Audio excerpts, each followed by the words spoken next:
Thanks for checking out this movie review video. So this is for the 1969 giallo film Psychout For Murder, and when I'm going through the giallo realm YouTube channel, which by the way, that's where I'm getting most of these giallo films that I'm watching. So I would recommend that if you're into this YouTube channel, Giallo Realm. It's all obviously free there. There's some when I'm going through that, and that's where I'm getting all of this. It's a real mix. Like there will be ones that I hit, and I'm just like, oh man, want not so great. But then there are ones like this that really surprise me. So I really go into every single one not really having much of any expectation, or actually kind of more trending downward in my expectations, and just kind of thinking it's probably not going to be great, but it'll be enjoyable to some degree. This one I quite enjoyed, and this is my first time seeing anything by Rossano Brazzi. He was the director for this one. He also directed The Christmas That Almost Wasn't and Criminal Affair, just to name a few. Written by Brazzi as well as Diana Crispo and Renato Polselli. Polselli also did scripts for The Vampire and the Ballerina, The Monster of the Opera, and Mania, just to name a few that are, more on the horror-inspired list. I like the initial song for this, the way they open up with the credits, the "Kill Them" song that's playing in the beginning, which actually ends up tying a lot more to the character of Lycia as the film goes on more and more, and especially by the end, you kind of look back at that song, usually probably on a second watch of the film, and think, this applies a lot to like her mental state and what's going on in her head when she gets out of the asylum, basically. Before that, she seemed pretty happy-go-lucky, and they give you the idea that while she's in the asylum, which is why I think they're doing a lot of these kind of like what's going on in her head, like flashes of like her childhood, and then her like in the asylum, and her like in a white room, and then looking across a white room to herself. Like that's supposed to be showing like some sort of psychotic something going on while she's in the asylum. So basically having a situation where she's actually fine, but she ends up being committed because of her father, and then that makes her have an issue, which was the whole excuse for her going in, is that, oh, her behavior in public has to do with, her having a mental break. Well, she didn't have it. She goes to the asylum, and then she has a mental break when she gets out, and she immediately acts that way. But I'll talk a little bit more about that when we get into it. But one thing I didn't like about the very intro, I like the song, obviously, but all the like extremely close-up shots of all the various body parts, I don't feel like they were edited together all that well. I feel like it's too close and too uncomfortable, and not in like a horror type of way, just in like a weird way. So I didn't like that aspect of it. So many quick cuts in the first segment as well. Cuts that are looking really rough, and it kind of makes it more confusing as to what's going on, because the events in the beginning go kind of quickly. And you're just like, wait, what is the setup to the story? What is happening right now? And then you eventually get into, okay, now I'm catching up. Now I'm understanding. This is Brignoli is an industrialist. He's very well known in Italy. He's trying to keep his name clean, and his daughter's out, sleeping with a guy who she's not married to. And the paparazzi happens to snap a photo of them together. So this could be bad. Got to get a handle on it. Oh, she had a mental break. Get her into the asylum by bribing the guy that she was with, Mario. But yes, you eventually get it. But all those quick cuts. Now, I don't know if that was a situation where that's the initial film was like that, or maybe it was a situation where there were a few versions of the film that kind of got cut together. Because I know with some of these films, like, they cobble together from different prints to kind of get their kind of master print that they're going to have. So I don't know if that was at play, but it seemed to me like that was actually a part of the original film, and just the cuts are like really frantic and erratic at times. Mainly in the beginning, but it happens a little bit later as well.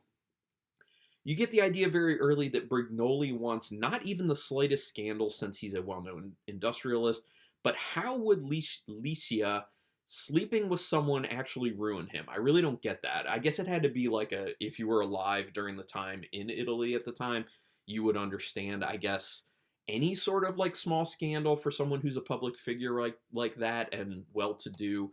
I guess that's the idea, is that like any small thing could bring their whole empire tumbling down. I don't know, but that's the premise that they set up here, and I'm just trying to say, like, I don't know. That could have been the situation societally at that time in that place. What a snake in the grass Brignoli is, trying to pay off Mario to convince Lycia to commit herself. Actually, he doesn't try, he successfully does it. I do like the moment when she starts putting it together where Mario's like, maybe you should have a break. Maybe you should check yourself into a mental institution. And then she like starts putting things together because like she sees the money. And then she's just like, yeah, my father's here, basically, isn't he? And then he comes out and it's all revealed. And she just gives in. Like, I was actually expecting her to fight a little bit more about it, but she just gives in. And that would end up being a big mistake for Brignoli, as we find out by the end. You do get the idea that Giovanna is more like a loving parent to Lycia than her actual parents are, because Giovanna, at that point, when they're talking about having Lycia committed, she's kind of trying to advocate for Lycia to a certain degree. And as the film goes on further, she's not mean to her. Like, she's not bad at all with her. They seem to actually have like a pretty decent sister relationship where she actually acts more like she's the only one who actually loves her within the family and wants her to be a part of the family, honestly. She's the only one that we end up seeing visiting her while she's in the asylum as well. And she even makes a point, Lycia makes a point later of telling her father that he never shows up or never did show up to see her when she was in the asylum, even though she was there because of him and didn't want to be there at all and didn't need to be there at all, honestly. But yeah. But so I don't end up getting why she does to her sister what she ends up doing because she wasn't a bad person. She wasn't bad to her. She was her only real ally within the family, honestly. I don't know, maybe it was a jealousy thing. She was jealous of what she had with Francesco, which may be the reason that she went after seducing Francesco. I don't know. When Lycia gets out, she's initially acting overly nice and cheery, like she's up to something, and she's also just seems a little bit kind of unhinged. Happily unhinged, but unhinged nonetheless. And then you get your first kind of inkling that something darker is coming when she takes that, I forget what it's called, the little like pitchfork thing and like jams it in the electrical socket to make the electricity go out. And then that's when everyone goes looking for her because she's yelling, and then she's played a trick on them to kind of give them a little dose of them feeling like maybe they're feeling a little crazy, them maybe questioning their sanity a little bit like she probably was when she was in the asylum. And they come back finally after looking for her, and she's just sitting at the dinner table. She's just like, oh, where have you guys been? I've been here. So she's trying to give them like that little dose of, this is a bit what it was like in there, and you did this. Um, and at that point, I did get the idea that this was her master plan, is that she just wanted to drive everyone crazy. And at that point, I started thinking back to the Umberto Lenzi film, Orgasmo, which I think is awesome, awesome, awesome. And I think there are some parallels between these two films. And I don't want to go too far into that because if you haven't seen Orgasmo by Lenzi, you should definitely see it. Also, after you do, you can see my review on it. But I really do like that one. But there were like, I think part of the reason I like this even more than maybe I would otherwise is it had those ties that made me feel like it was kind of close to Orgasmo. So it kind of increased my liking of the film. When Lycia found the gun in her father's office, I thought she was going to shoot herself in the face accidentally. Not intentionally, accidentally, because she's like playing with it. She's like flipping it around, which I think was meant to kind of show that she's a little bit unhinged at that point, that she's not all there. She's doing really unsafe stuff with that. Well, she also did something unsafe by like shoving metal into an electrical socket. But yeah, swirling a gun around is even worse. Yeah. But you find out later on that she's actually just planning on stealing it so that she can set up the murder of Mario later so that she can blackmail her father to basically be a father to her. But I'll talk more about that later. You start to feel even more sorry for Lycia when she goes to town and nobody wants to talk to her because they know that she was committed, because she's been in the public eye, because the paparazzi did, get photos of her. I'm sure it was publicly thrown out there as a statement from her father that, oh, yes, she's unwell and we sent her to the asylum. So then when she gets out, people are just like, oh, she's crazy. I don't want to have anything to do with her. And they know what she looks like because she's from a very high profile, wealthy family. So everyone's avoiding her. And they do a good job of, driving that home in that montage where she's trying to talk to people in town, but no one wants to have anything to do with her. And you can see how sad she is. I mean, the actress who played Lycia, did a really good job, I do think, especially with facial acting. I like that Lycia acts so erratic that you have no idea what she's going to do next. That does add a really nice element of, I feel like I could be surprised at any moment with the film, so I love that. Kind of keeps you a little bit on the edge of your seat. You get the idea it's just a matter of time before Lycia seduces Francesco, because he seems very open to it, like immediately pretty open to it. Obviously, the first thing she does, but she sends a very strong message by just like open mouth kissing him as soon as she gets out of the asylum. And I think people kind of like, it's weird, and everyone acknowledges that it's like off and weird. But I think people are just like, well, she just got out of the asylum. Let's cut her a little bit of slack.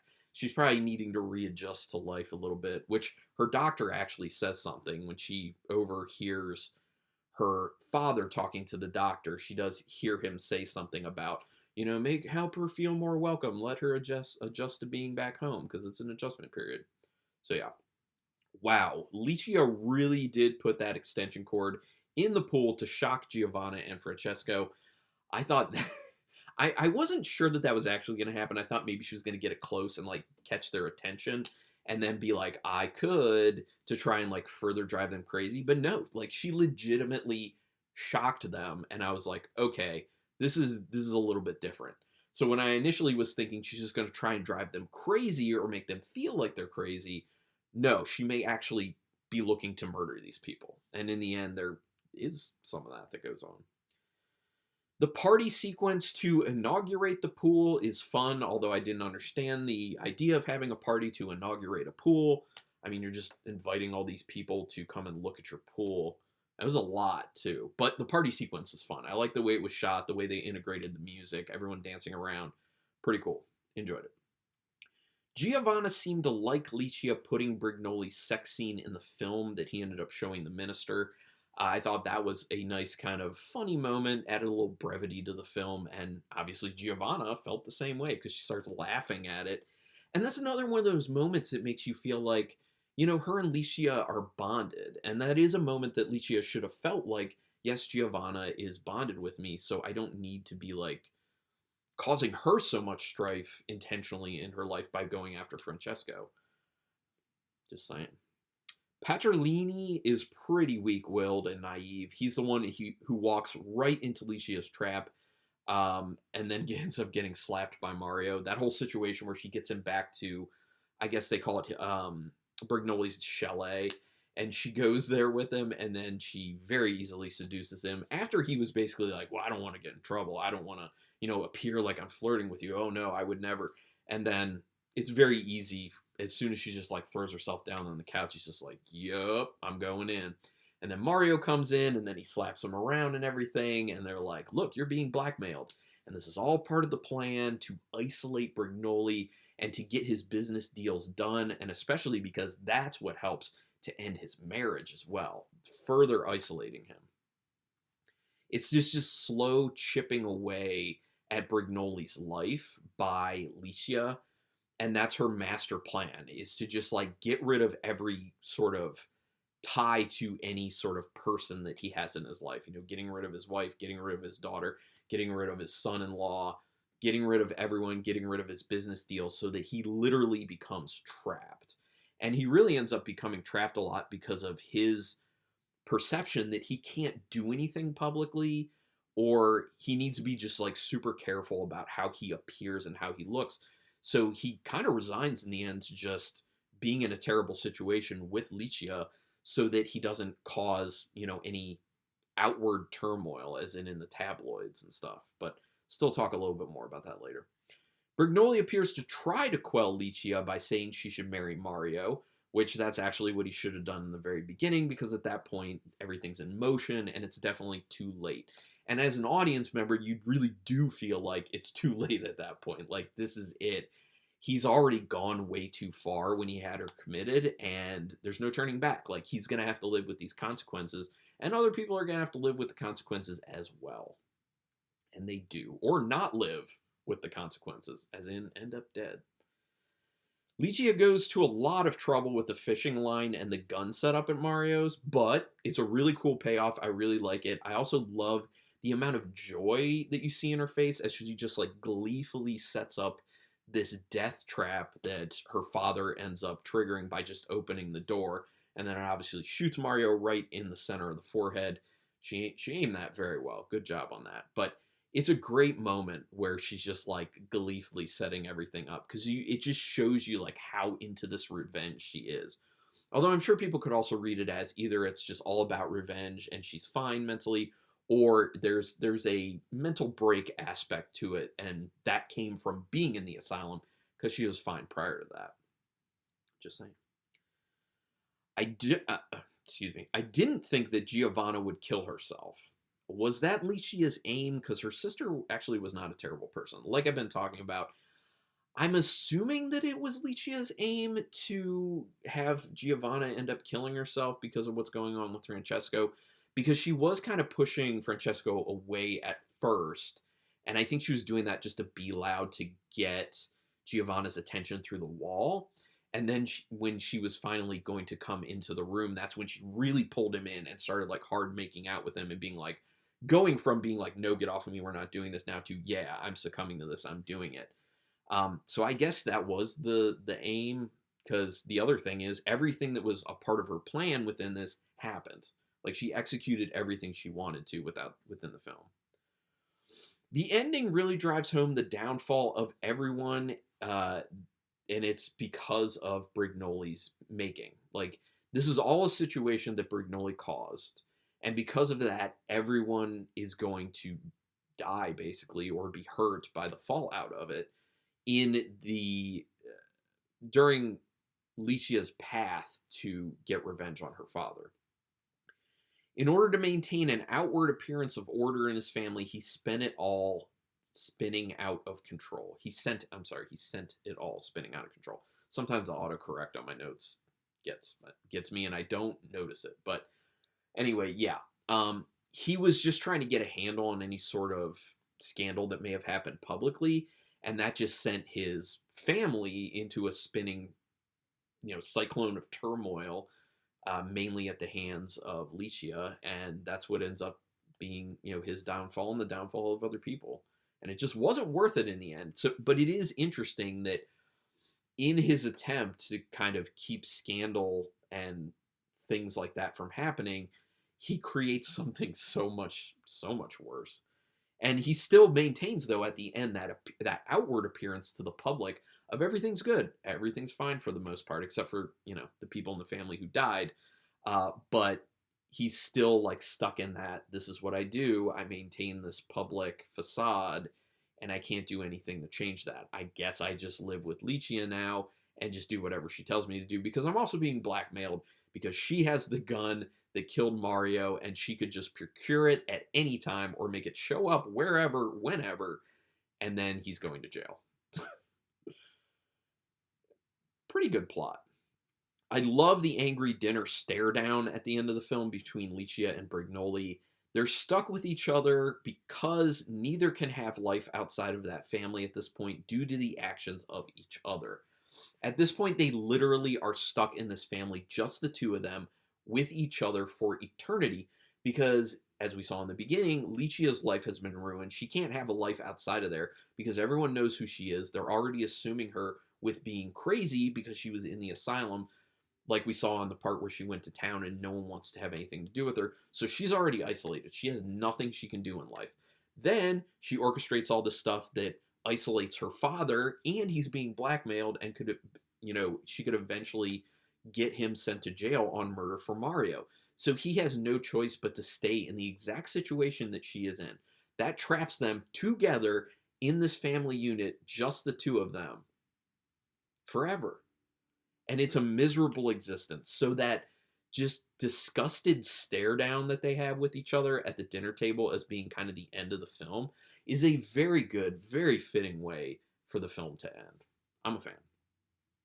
There's really solid camera work in this film. The movements, very, very smooth, moving, like with a lot of Italian cinema at the time, kind of moving like around things and following characters, shooting through things, like that kind of like lattice feature where she also sets up the gun to kill Mario. Also, some interesting zooms, not like with some people where it's like the quick zooms, It's a lot more controlled. I like those smoother zooms a lot more. So directorially, it looks good. Cinematography is nice. I don't like all the abrupt cuts, like I was saying before. I wasn't a big fan of that one. And there is a lot of silence at times, especially towards the beginning of the film, where nothing else is really happening. You're just kind of like hearing someone's footsteps as they walk around. And it really could have used at least a little bit of a score to it at that point. Just give us a little music. But then there are other times where the music is just so over the top and it's too much and not really anything is happening. So it felt like they needed to kind of get the music under control. It was either not enough or non-existent, where you should have had at least a little bit, or it was way too much and over the top, where it should have been more restrained. So, personal preference. Everyone might not feel that way, but that's just the thing that I have about it. So, out of 5 stars with half stars in play, I'm going to give this a very solid 3.5 star rating. I did like it quite a bit. You know, it's not a perfect film or anything. It's not close to perfect, but I really did like it, mainly because of the story and how it was executed. I thought about giving it a 4, but I don't quite think it's to the 4 level. But just know, I thought very seriously about going 4, but I'm going to land on at 3.5. So I would love to hear other people's opinions on Psychout for Murder. Did you like this as much as I did? Did you like it more? Did you like it a lot less? I would love to hear your opinion on it and why. You know, why did you love it? Why did you hate it? Let's pick it apart, talk about it. Go ahead and put it in the comments. Also, do me a very quick favor. If you haven't subscribed yet to my channel, please consider doing so, because that's your way to repay me. If you like this video or any video I've ever done, it is quick, painless, costs you no money, and it really does keep me motivated to keep doing these videos, because, you know, I'm making money doing this or anything. Maybe one day that will change, but there's a long way to go before that might happen. And then even then, it's not assured. But anyway, please consider subscribing. I do thank you, though, for taking your time to watch this video. And until next time, keep it brutal.